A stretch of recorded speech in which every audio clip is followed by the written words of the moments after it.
All right. Well, in life, all good things come to an end eventually. I give Ohio State a lot of credit. They dominated the football game.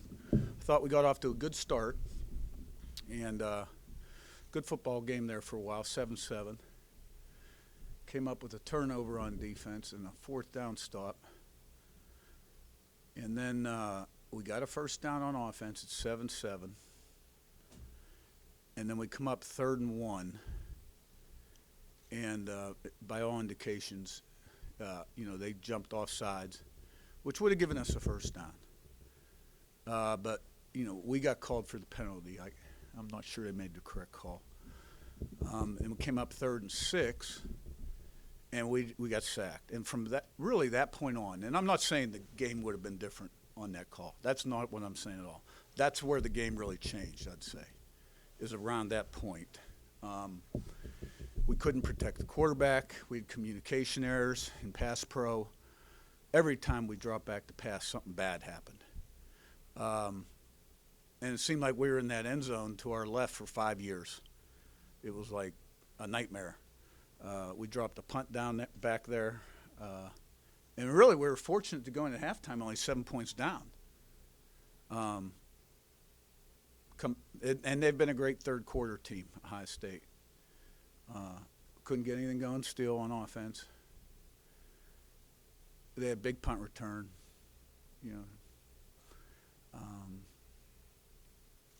So I was proud of the way we fought back and got it to within 2 scores there, 31-15, but didn't like the fact that we gave up the run and the easy touchdown at the end. But they won. They deserved to win. They're a terrific football team. And coupled with the noise, it made it a very, very, very challenging day for us. And I give them nothing but credit. That thing is Curt, just, I recognize you can't watch film yet, but you talk about really struggling in particular pass protection. What was Ohio State doing that your line just kind of couldn't solve? Nothing we haven't seen on tape. We practiced all week long.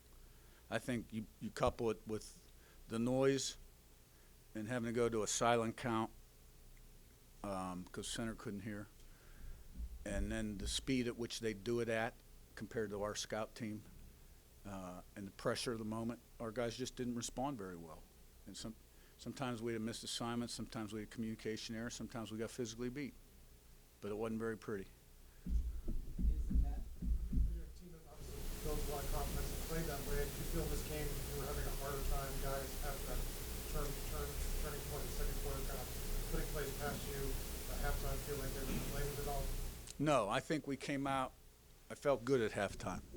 And here's how I felt. We were down 14-7, fortunate to be only 7. That's how I felt. And all we had to do is get our feet back on the ground and kind of settle the game down a little bit. And that the longer the game went, the pressure then would shift to them if we could stay, within striking distance. But then they had those scores, and we just couldn't respond. We did start to get a little ground game going, but, we'd call a pass and get sacked and get way behind the chains. So I was proud that we scored that last touchdown, and made the 2-point conversion, 31-15. You're kicking an onside kick. Now, who knows, but then, so. And so, that's that. Coach, special teams have been solid all year. You had to drop punt like James, and then you kicked it back after a punt return. I'm sorry for a touchdown. I guess, how deflating is that? How frustrating is it to drop punt snap? Yeah. Oh, yeah, absolutely. 14 points. We went into the game plus 10 in turnover ratio, and those are like turnovers, right? Ohio State was plus 4 going in, so the drop punt is definitely like a touchdown. And the punt return, there may have been, a couple nicks in the back that weren't called, but still. Yeah, it's not good. It's not good football. The big thing going into this was about the schedule in the play. Yeah. What did you show today? We didn't handle the noise very well. We just didn't. And they're an excellent football team. And, I didn't think we played our best game today. But I think a big part of that was because of them. Playoffs? What about them? Do you think your team deserves it? I don't make those decisions. I think it's probably more important right now that I focus on our next game, a big in-state rival against Purdue, who Indiana hasn't beaten in how many years? 19. Since 19. I think that needs to be everybody's focus. Pat, you left. Any thoughts on them scoring that last touchdown? No, he's got to do what he has to do for his team. Rick in front. The very first drive, you guys were able to move the ball. What changed from that point on? Yeah, good question, and it's hard for me to recall series 2 and 3. What happened after that, because I think we had some opportunities. We got down in that end zone, that corner of that end zone. Seemed like we were down there. It seemed like we were down there for a quarter and a half, and they were just teeing off on us. And I don't know if it was the silent count and the trigger by the guard, where they were able to time up some blitzes. We couldn't protect the quarterback, and we were probably throwing the ball a little bit more, didn't try to run the ball. We didn't get anything going on offense. That's really what happened. We got, for probably 5 or 6 series, we got nothing done on offense. Rabbi, you, Sammy. Yeah, no, just, what works today? Was it just the blitzes? Was it, when you look at passing yards, especially when you some track sacks, was that just the blitz package, the rush, or the things he didn't see? And it just didn't. It becomes a combination of everything. It kind of snowballs on you, One time it's this thing, next time it's that thing. Sam on your left and Seth. Coach, the defense played pretty well. What can you take away from that going on with the Bucs game? Yeah. Yeah, I thought so too. I mean, there were a few moments I know the defensive coaches aren't real pleased, but I thought overall, they got some guys now on offense, that can make plays.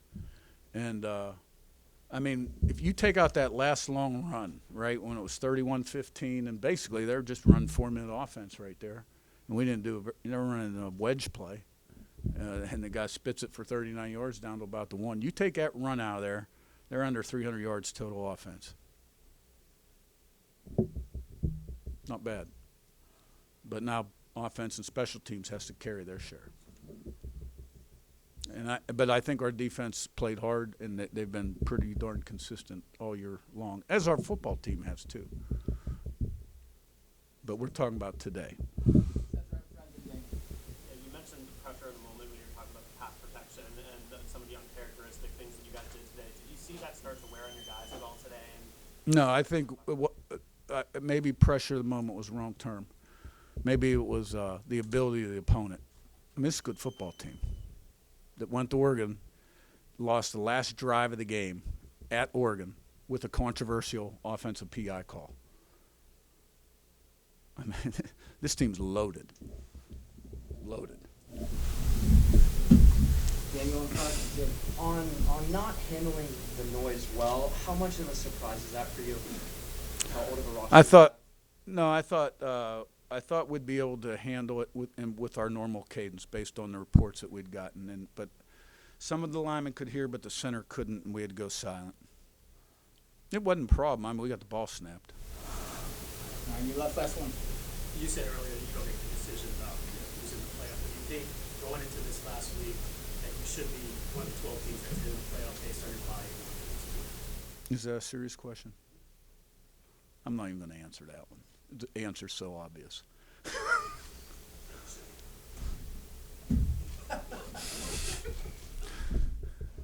Coach. Thanks, guys.